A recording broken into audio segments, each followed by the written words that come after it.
So welcome back to a new episode of the games I got this month, and this month was of course March.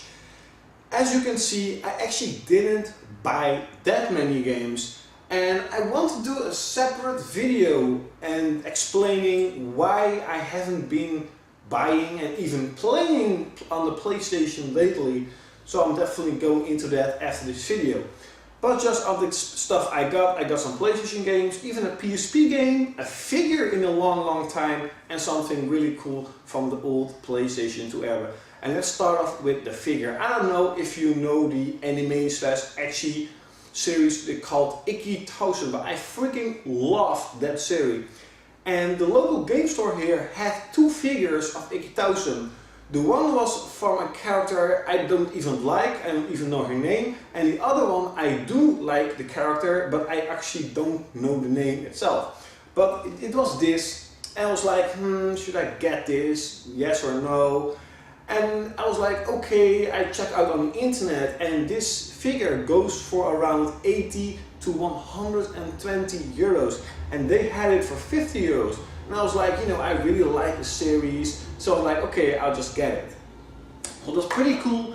And also something really cool of the old PlayStation 2 era is an official advertisement of the PlayStation 2. Yes, this is an official advertisement of the PlayStation 2. It cost me only 22 euros, and I'm definitely happy to have it. Also, a couple of days ago, I was checking out on Amazon.com, not the American version, and I was checking like some fighting games and some American only games, and I stumbled upon BlazBlue wall scrolls, and I checked on some wall scrolls, and I was like, those wall scrolls are pretty small compared to like the wall scrolls I have here. And I was like, that's actually cool. I can hang multiple wall scrolls, and I can hang them on different angles instead of just a big wall. And I got this one, just a really standard BlazBlue. I want to have more of these, but I was just trying to check out the quality and how it looks, and maybe it was too small, maybe it was a little bit too big, but the quality is absolutely amazing. The colors are amazing, and I freaking love the artwork of BlazBlue. I still haven't hung it up yet, I definitely have to do that. Also, I pre-ordered a poster from another game, but that you'll definitely see in next month's episode. For the Vita, finally the Vita is getting some love again. Last month was Ragnarok, I played a lot of Ragnarok, I'm pretty much at the end almost, and now I have Dead or Alive 5 Plus. It's kind of weird. I don't really want to buy launch games for the Vita because 45 to even 50 euros is too much.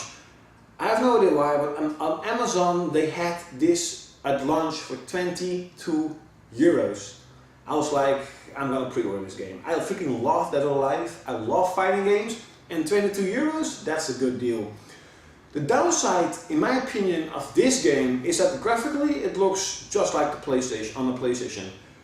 It plays like the PlayStation, I haven't seen any frame rate drops, it just plays absolutely amazing, I love the game, but if you put in Dead or Alive 5 Plus, you would think that they're gonna add something to it. And they added touchscreen controls, this really quirky, stupid battle, you can battle with touchscreen, I don't give a shit about it. And that's it. They didn't put in all the downloadable content, all the downloadable costumes from the Dead or Alive 5 on the PlayStation. No, they didn't.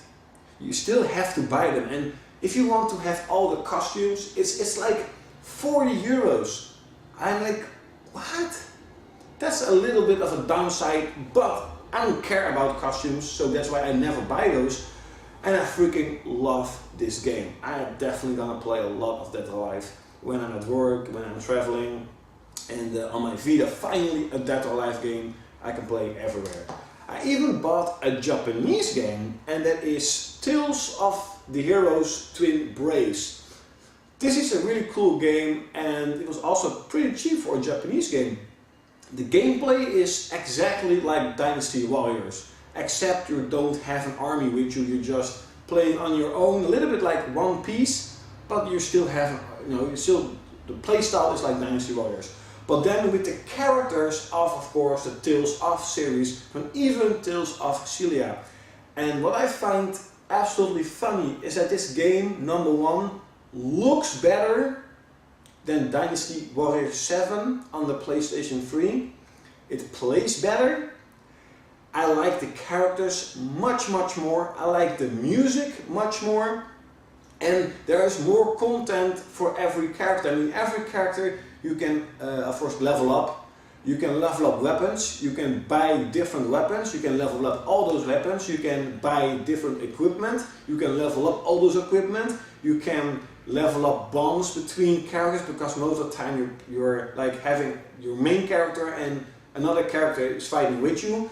And the coolest thing, in my opinion, is when you complete a storyline from one character, it's like 1 hour, you unlock different other characters, and when you play with those characters, you unlock even more characters and you unlock even more equipment.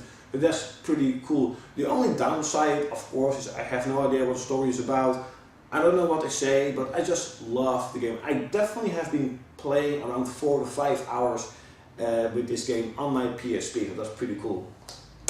Speaking of Dynasty Warriors, of course I had to get Dynasty Warriors 7 Empire, and it's just Dynasty Warriors Empire. Nothing changed, nothing drastically new. Those 3 games that I have here aren't really big named titles, but they were absolutely dirt cheap, and in my opinion they were interesting. You also have to know that I am a collector. If you never watched it, I collect games. And this was like 16 or 17 euros with shipping. First one is Red Faction Armageddon, Mighty Jack, and for me the most interesting was Body Count. So those were pretty much the PlayStation style games, and of course now we have here the big one. This is like my precious, the Starcraft2 Heart of the Swarm Collector's Edition. I regret it so freaking much that I never bought the Starcraft2 Collector's Edition. And my dad actually has that collection, but I just know that when I take it, he will know that I took it. And he's gonna come to my house, just like 2 minutes walking, and he will get it from me. So I was like, I'm still trying to figure out where I can buy the Starcraft2 Collection Edition, because it's really expensive. And there's a kind of funny story with this collection edition, is that when they announced, Starcraft2 Heart of the Swarm Collection Edition, I pre-ordered it at the local game store. It was 80 euros. But when time moved on, I was like, I don't really play on my PC, I don't play StarCraft that much, they only added a couple of units. I don't like the Zerg, I never play with the Zerg, I just don't like a faction. I love to play against the Zerg, but I never play the Zerg itself. So I was like, I wanted to pre-order Darkstalkers Resurrection, the Japanese version, on box. So I was like, I'm gonna pre-order that. I cancelled this pre-order. But for some reason, this couple of days, I have been playing a lot of Diablo, a lot of PC I've been playing. I've actually been playing a lot of EVE Online the couple of weeks, but lately I've been playing a lot of Blizzard games. I even want to have Warcraft 3. Yes, I don't have Warcraft 3. And I was like, hopefully they still have the collection edition. And you know what? First up, they had the collection edition on Amazon, and secondly, it was only 55 euros or 50 euros, something like that. So from 80 euros here to 50 to 55 euros, I was like, that's an absolute steal, because this collection edition could be in a year, 2 years time, like 150, 200 pounds, just like the original StarCraft2 collection edition. But just let's open it up. First up is of course this sleeve, just like Diablo, just like StarCraft. This is absolutely sturdy, it's freaking good made. The quality is excellent. That's why the collection edition are worth so much later on in this time. Now you get a StarCraft2 placemate. I used the Diablo 3, so still cool.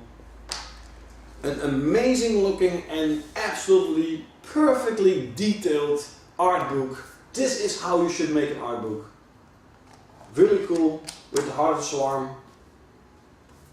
It's kind of funny though, because I never played the Starcraft2 campaign.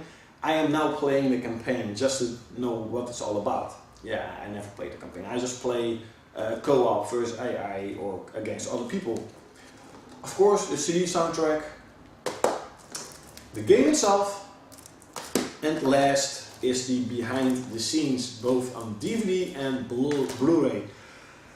And for people that know, the collection edition from Diablo had like this little bit of a head figure of Diablo itself.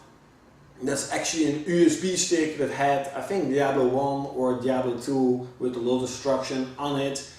Starcraft2 the same, Starcraft2 collection edition had a USB stick with, I think, Starcraft 1 and Starcraft the expansion, but this doesn't have any figures, nothing like that, so most probably this collection edition won't be that expensive in the future compared to those others, but it's still a really well made collection edition. I'm absolutely happy to have it, and I still want the Starcraft 2 collection edition.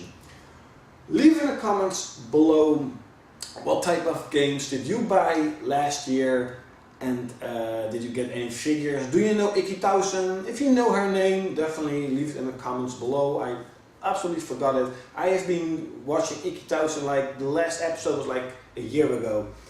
And yes, like always, of course, I will see you next time. Don't forget to check in next time, because after this video I will immediately talk about collecting games and buying games and all this kind of stuff. So that's pretty interesting. I've never done that, and of course I will see you next time.